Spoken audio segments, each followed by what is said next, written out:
Hello friends, இன்றைக்கான recipe chicken pepper dry roast. Recipe பார்த்துடலாம் வாங்க.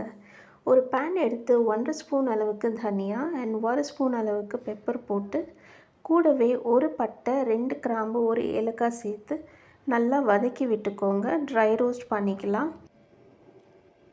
கூடவே ஒரு 4 காஞ்ச மிளகாயும் சேர்த்து நல்லா ரோஸ்ட் பண்ணி எடுத்துக்கலாம். இப்போது அதே பேனில் ஒரு 3 to 4 ஸ்பூன் அளவுக்கு ஆயில் சேர்த்துட்டு ஒரு மீடியம் சைஸ் வெங்காயத்தை சேர்த்து நல்லா வதக்கி எடுத்துக்கோங்க. கோல்டன் ப்ரௌன் வர வரைக்கும் நல்லா ஃப்ரை பண்ணி எடுத்துக்கலாம்.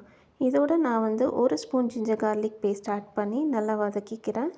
இப்போது நான் இதோட 250 கிராம்ஸ் அளவுக்கு சிக்கனை போட்டுட்டு நல்லா இந்த ஜிஞ்சர் கார்லிக் பேஸ்ட் அண்ட் ஆனியனில் சாட்டே பண்ணி எடுத்துக்கிறேன். ஒன்ஸ் இது நல்லா மிக்ஸ் ஆனதுக்கப்புறம் ஒரு 1/2 ஸ்பூன் அளவுக்கு டர்மரிக் பவுடர் அண்ட் 1/2 கிளாஸ் அளவுக்கு வாட்டர் சேர்த்து 10 மினிட்ஸ்க்கு குக் பண்ணி எடுத்துக்கலாம். சிக்கன் வேகிறதுக்குள்ளே நம்ம ரோஸ்ட் பண்ணி வச்ச இன்க்ரீடியன்ட்ஸை கோர்ஸான மிக்சராக அரைச்சி எடுத்துக்கலாம். ஸோ இப்போ இங்கே பார்த்திங்கன்னா சிக்கன் சூப்பராக குக் ஆகிடுச்சு. இப்போது நம்ம அரைச்சி வச்ச அந்த கோர்ஸான மிக்சரை ஒரு 2 ஸ்பூன் அளவுக்கு நான் ஆட் பண்ணி நல்லா வதக்கி விட்டுக்கிறேன்.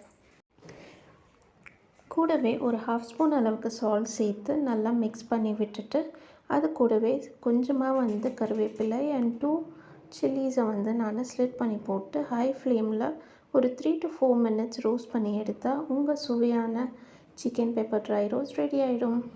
வீடியோ பிடிச்சிருந்ததுன்னா லைக் பண்ணி, ஷேர் பண்ணி, சப்ஸ்கிரைப் பண்ணிக்கோங்க. தேங்க்யூ.